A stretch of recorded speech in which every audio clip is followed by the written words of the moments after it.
Buletin Didik 28 Oktober bersama saya Khairi Hazwan Muhammad Asri. Assalamualaikum dan salam sejahtera. Kementerian Pendidikan KPM menerusi satu kenyataan memaklumkan bahawa semua pelajar di Institut Pendidikan Guru, Kolej Matrikulasi, Kolej Vokasional dan Tingkatan 6 diberi cuti pelepasan pada 17 hingga 21 November. Pelepasan itu untuk membolehkan mereka pulang mengundi bagi pilihan raya umum PRU ke-15. Ketetapan KPM ini adalah selaras dengan pengumuman Suruhanjaya Pilihan Raya SPR mengenai tarikh hari pengundian yang telah ditetapkan pada 19 November.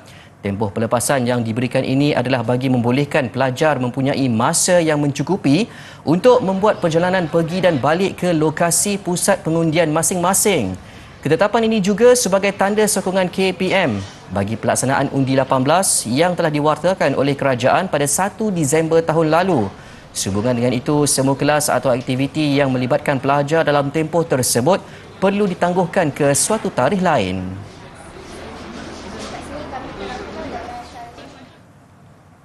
Ruang kosong dan tanah terbiar dalam kawasan sekolah dimanfaatkan dengan tanaman sayuran dan pelbagai jenis herba yang akhirnya memberi pulangan kepada sekolah.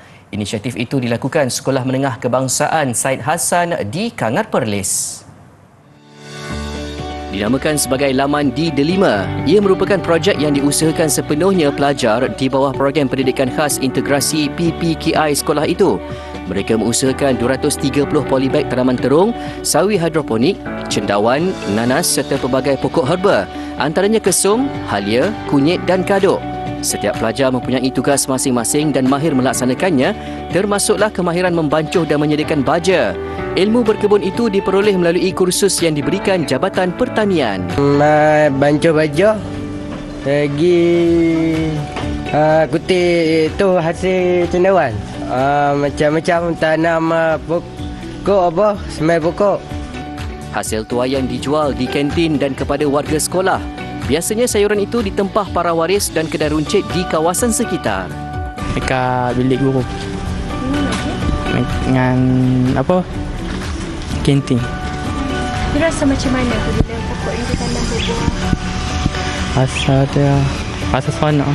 Sekarang ni Alhamdulillah lah setelah lebih kurang 4 ke 5 tahun saya mengajar dalam OPT ni, dia orang dah pandai daripada semai biji benih, tanam, penjagaan dia, kutip hasil dan jual. Sekarang ni kami tengah proses untuk buat baja kompos pula. Bukan setakat itu sahaja, pengetuanya Ros Azhar Cik Arifin sedang merangka projek baharu iaitu ternakan ikan air tawar seperti talapia, patin, lampam dan puyuh. Beliau telah memanjangkan idea itu kepada Jabatan Perikanan Negeri dan Jabatan Pengairan dan Saliran, memandangkan sekolah itu mempunyai aliran sungai. Antara padang sekolah dengan bangunan sekolah kami dipisahkan oleh sungai. Sebenarnya geran dia berasingan lah. Geran sekolah satu, geran asrama dengan stadium satu. So antara dua tanah ni dah ada sungai. So sungai tu pun memang saya dah dapat kebenaran daripada GPS yang mengatakan sungai tu kurang berfungsi. Masuk kurang berfungsi ni untuk pertanian tu dia tak guna dah sebab dia ada sungai yang baru. Jadi memang digalakkanlah kita untuk membuat apa-apa aktiviti yang bersesuaian dengan pelajar-pelajar sekolah lah. Asalkan tidak membahayakan lah.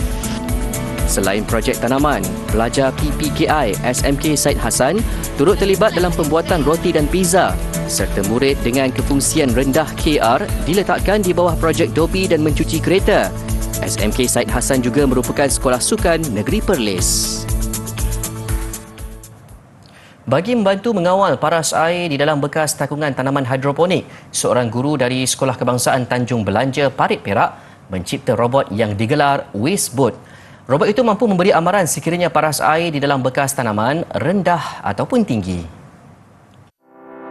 Menurut penciptanya Muhammad Firdaus Jaafar, idea untuk mencipta robot tercetus selepas tanaman hidroponik yang diusahakan di pekarangan sekolah mengalami masalah pembesaran akibat kekurangan air. Dia boleh mengesan takungan air dan boleh berfungsi sebagai penghalau burung.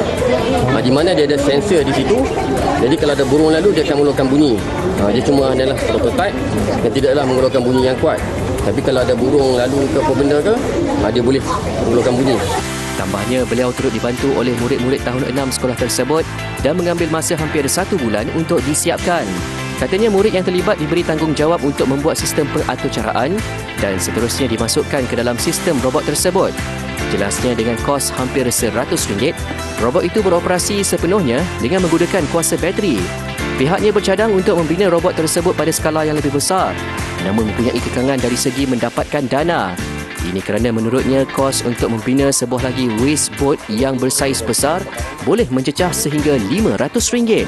Beliau berharap mana-mana pihak sudi untuk menampung kos pembinaan robot tersebut bagi merealisasikan harapan sekolah amnya dan murid tahun 6 khususnya.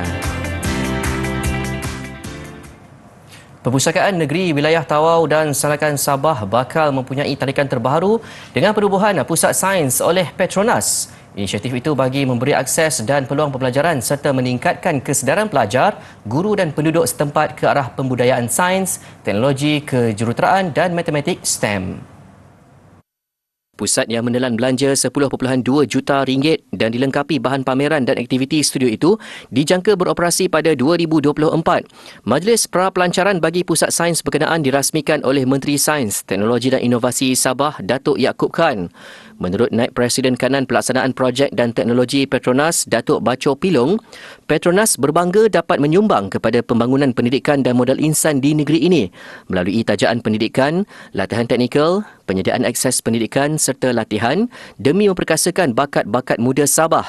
Tambahnya, Pusat Sains itu bakal memberi pengalaman baru kepada pengunjungnya melalui pendekatan hands-on dan pembelajaran tidak formal. Penubuhan Pusat Sains di Sandakan dan Tawau ini merupakan satu inisiatif yang sangat bagus daripada pihak Petronas di mana ia dapat meningkatkan minat pelajar dalam bidang STEM di mana seperti yang kita tahu di peringkat menengah atas sekatan 4 dan 5 tidak ramai murid yang menceburi dalam bidang STEM dan kita kalau boleh ingin menambahkan lagi lah murid untuk di peringkat kelas. Manfaat yang kami dapat daripada penubuhan pusat sains yang berada pada perpustakaan Tawau, kami mendapat peluang untuk menimba ilmu, mendapat ilmu baru.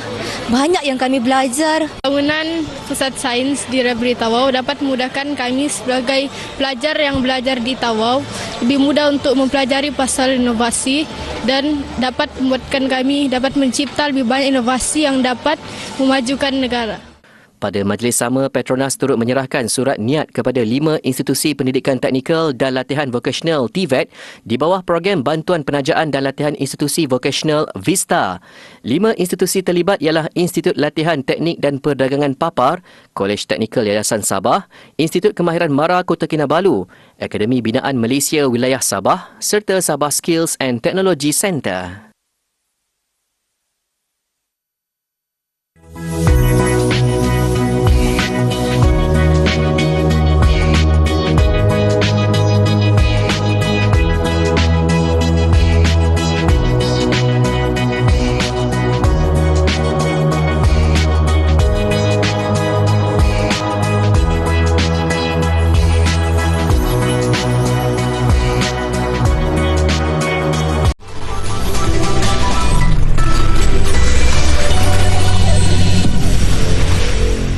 Kembali di Buletin Didik, lebih 20,000 pelajar dibantu melalui pelbagai pembiayaan Pendidikan Tenaga Nasional Berhad TNB untuk meneruskan pengajian ke Institusi Pengajian Tinggi IPT.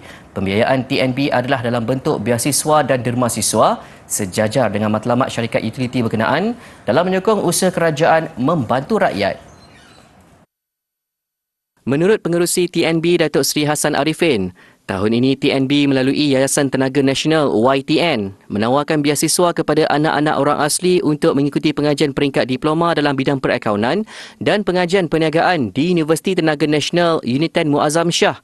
Seramai 470 pelajar menerima pembiayaan berkenaan, membabitkan 60 penerima TNB Prime Scholarship, 30 pelajar menerima TNB Shine Sponsorship, 10 menerima biasiswa khas TNB dan 370 lagi menerima MyBF. Jelasnya lagi, melalui pelbagai inisiatif TNB, rakyat dapat dibantu terutama dalam membangunkan potensi generasi muda sekaligus meningkatkan taraf hidup menerusi peluang pendidikan yang berkualiti.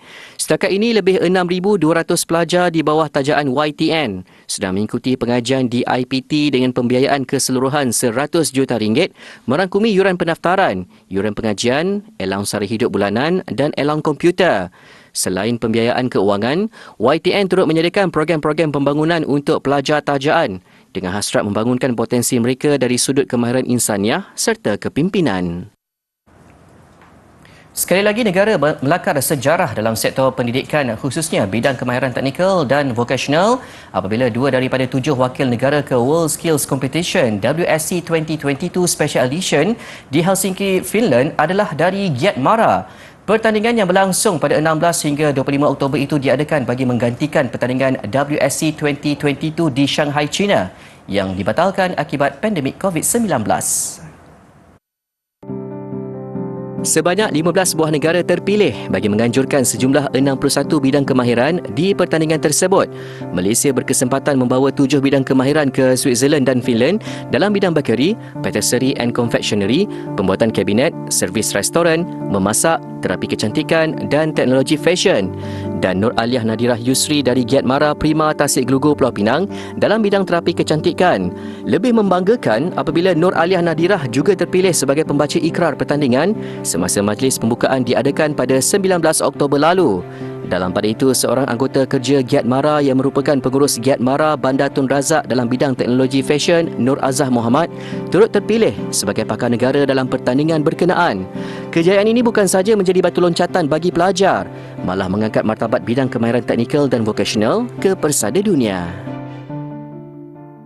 Universiti Kebangsaan Malaysia UKM menawar dan menyediakan penginapan kepada 12,920 penuntutnya di Kolej Kediaman bagi sesi akademik 22-23. Mengikut data yang diterima oleh Pusat Perumahan Pelajar PPP UKM sehingga semalam, seramai 12,420 orang pelajar bersamaan dengan 96% telah mendaftar di Kolej Kediaman. Baki kekosongan akan ditawarkan kepada 550 penuntut tahun 1 ambilan kedua bermula 25 hingga 31 Oktober ini. Dalam pada itu, UKM juga telah memperkenalkan sistem e-merit bagi memastikan ketelusan dalam pemilihan penuntut bagi penempatan di Kolej Kediaman. Ia mengambil kira data menyeluruh penglibatan dan pencapaian dalam aktiviti, program, akademik, golongan berpendapatan rendah B40, badan beruniform dan pelbagai input lain.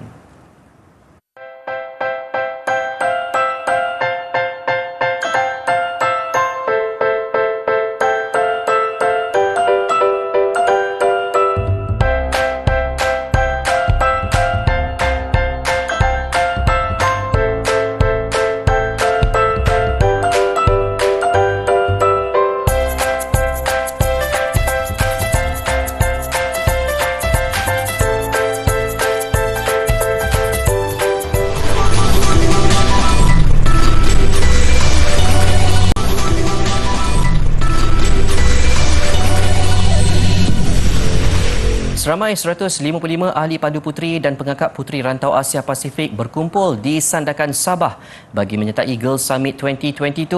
Perkemahan antarabangsa pertama selepas pandemik COVID-19 ini melibatkan peserta dari Singapura, Filipina, Kemboja, Maldives, Sri Lanka dan Malaysia dengan penyertaan teramai. Program ini bertemakan Surf Smart 2.0, mendidik peserta menjadi pelayar internet yang bertanggungjawab seperti yang disarankan Persatuan Pandu Puteri dan Pengangkat Puteri Sedunia. Ianya turut diterap dengan kesedaran pemeliharaan alam sekitar.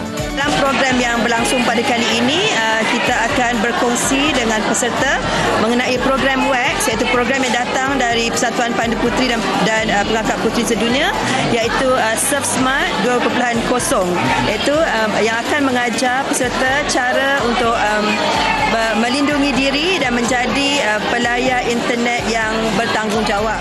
Program ini berlangsung selama 4 hari 3 malam di Girl Guides Wilderness Park, Sandakan Sabah. Dalam program ini, mereka akan dibawa ke Pusat Pemeliharaan Orang Utan Sepilok, menjelajah Heritage Trail Bandar Sandakan, terlibat kempen penanaman pokok, kesedaran penyalahgunaan dadah dan aktiviti motivasi. I am looking forward to it because I am a young environmentalist from the Philippines, and when I heard that the theme of this summit is focused mainly on the environment, I am so excited about it, and I am looking forward to all the activities that we will do for the next 3 days. We would like to bring this good experience in terms of knowledge, physical fit, relationship, friendship, and many other things that will be brought from Malaysia to our Cambodian fellow member. Bukan sahaja peserta luar negara teruja mengikuti program ini, peserta tempatan juga tidak sabar terlibat sama. Saya sangat gembira, sangat excited sebab banyak kawan kan yang berbeza kaum semua berkumpul sini summit camp hari ini. Ya, sangat berasa gembira. Saya sangat happy join program ni sebab saya dapat jumpa pelbagai ahli-ahli pandu puteri dari negara yang lain. Contohnya Maldives, Singapura, Cambodia, ada banyak lagi. Peserta yang terpilih bukan sahaja bertuah tetapi perlu menyiapkan diri dari segi mental dan fizikal. Kami membuat persiapan untuk persembahan. Kami persiapkan mental kami kerana ini merupakan camp antarabangsa dan kami perlu membuat yang terbaiklah untuk present kami punya negara dan juga negeri. Ahli pandu puteri telah dilatih berdikari dan berkomunikasi. Walaupun baru pertama kali berjumpa, bukan halangan untuk mereka bekerjasama menyiapkan tugasan yang diberi. Jutawan dan pemilik syarikat Tesla Elon Musk menyelesaikan pengambil alihan Twitter bernilai $44 bilion Amerika. Menurut beberapa laporan media dan pelabur dalam firma itu, langkah berkenaan disusuli pemecatan Ketua Pegawai Eksekutif CEO, Ketua Pegawai Keuangan CFO dan Ketua Hal Ehwal Undang-Undang serta dasar Twitter berkuat kuasa serta-merta. Lapor media Amerika Syarikat, CEO Parag Agrawal dan CFO Ned Segal dan Vijaya Gade tidak lagi bersama syarikat itu. Musk mendakwa eksekutif tertinggi syarikat itu mengelirukan beliau dan pelabur Twitter berhubung jumlah akaun palsu di platform media sosial berkenaan. Memetik sumber dalaman syarikat, Agrawal dan Segal berada di ibu pejabat Twitter di San Francisco apabila perjanjian itu dimeterai dan diiring keluar. Menurut laman web Bursa Saham New York, saham platform media sosial Twitter akan digantung daripada dagangan hari ini. Musk tidak mendedahkan butiran siapa yang akan mengendalikan syarikat itu. Malah beliau juga merancang untuk mengurangkan jumlah pekerja, menyebabkan kira-kira 7,500 kaki tangan Twitter kini bimbang mengenai masa depan mereka. Anggota kumpulan BTS, Jin, melancarkan single pertamanya The Astronaut hari ini sebelum menyertai latihan wajib perkhidmatan tentera. Lagu dengan genre pop rock itu adalah hasil kolaborasi dengan kumpulan rock terkenal Coldplay yang juga kerjasama antara kedua-dua kumpulan. Awal bulan ini, agensi yang mewakili BTS mengumumkan Jin akan membatalkan permintaan untuk menangguhkan lagi pendaftarannya pada akhir Oktober dan mengikuti prosedur berkaitan pentadbiran tenaga kerja tentera. Jun lalu, BTS mengumumkan berehat daripada aktiviti muzik kumpulan untuk meneruskan projek solo, namun bersatu semula pada 15 Oktober untuk mengadakan konsert percuma di Busan sebagai menyokong usaha Korea Selatan untuk menjadi tuan rumah Expo Dunia 2030. Berpulung tuan di hari senja, nampak berbalang biru warnanya. Tuan di gunung payah, hamba di payah, dalam jambangan temu ingin bersama. Terbang serindik tuan dengan kedidi, singgah di kayu, di rumpun kayu. Kasih menitik tuan basah tak jadi.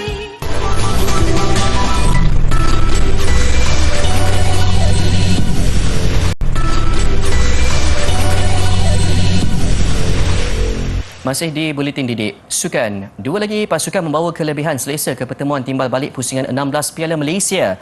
Juara bertahan yang juga pemenang 4 kali Kuala Lumpur City serta juara 2001 Terengganu FC TFC beraksi cemerlang merakam kemenangan besar di tempat lawan sekaligus sudah sebelah kaki menempah tempat ke suku akhir.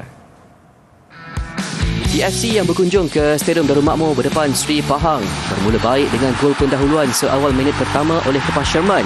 Disusuli gol kedua Nik Sharif Hasifi Muhammad Lazim 2 minit berselang, namun skuad Tok Gajah berjaya merapatkan jurang hasil cadangan Steven Rodriguez minit ke-42. Aksi separuh masa kedua, hujan lebat nyata terus merancakkan perlawanan dengan 3 lagi gol berjaya dihasilkan menerusi Muhammad Faisal Abdul Halim minit ke-49 dan Sherman menambah 2 lagi gol minit ke-52 dan 90 sekaligus merakam hat-trick. Kekalahan 1-5 menyaksikan Sri Pahang membawa misi mustahil ke perlawanan kedua di Gong Badak Selasa depan sekiranya ingin mengubah nasib ke suku akhir.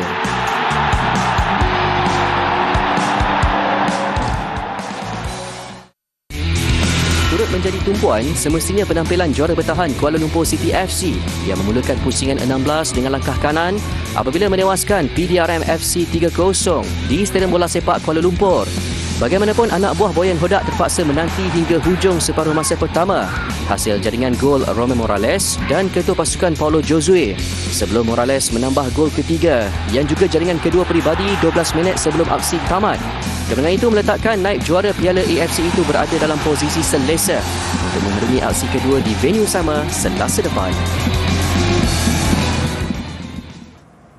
Kementerian Belia dan Sukan KBS menerusi Majlis Sukan Negara MSN telah mempersiapkan kod sukan selamat untuk dilaksanakan kepada semua persatuan sukan kebangsaan bermula Disember ini. Menurut Menteri Belia dan Sukan Datuk Seri Ahmad Faizal Al-Zumu, beliau akan memastikan kod itu tetap akan diteruskan seperti yang dirancang bersama menteri yang baru dilantik selepas PRU 15 nanti. Tambah Datuk Seri Ahmad Faizal, perancangan Akta Sukan Selamat akan tetap direalisasikan seperti yang telah dijanjikan. Ia merangkumi tata cara kelakuan bakal diguna pakai untuk mengendalikan aduan mengenai gangguan seksual di semua peringkat sebelum digantikan kepada Akta Sukan Selamat pada masa akan datang. Sebelum ini, beliau memaklumkan KBS sedang merangka Akta Draft Sukan Selamat yang dijangka siap selewat-lewatnya Disember nanti pada sesi soal jawab sidang Parlimen Mac lalu. Namun ia terhenti seketika susulan pembubaran Parlimen yang diumumkan Perdana Menteri Datuk Seri Ismail Sabri Yaakob 10 Oktober lalu. Saingan hari pertama kejohanan gimnastik estetik AGG Piala Dunia bermula dengan dua kategori tuah dan maga membabitkan pembabitan peserta pelbagai peringkat umur. Ia menawarkan keseluruhan 24 pingat emas dengan kem cilik Malaysia, berjaya membutirkan 4 emas, 4 perak dan 4 gangsa dalam kategori tuah. Emas diraih dalam acara long program bawah 8 tahun, short program bawah 12 dan 14 tahun, serta senior bawah 17 tahun.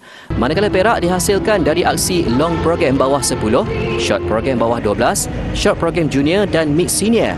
Esok cabaran lebih besar menanti skuad negara menerusi kategori Piala Asia yang menampilkan lebih banyak pasukan antarabangsa. Baik, pertunjukan fashion Salon de Chocolat yang memperagakan busana bertatahkan coklat di Paris mengakhiri buletin didik. Ia turut digayakan oleh atlet Olimpik Perancis. Saya Khairi Hazwan Muhammad Asri. Salam hormat dan Assalamualaikum.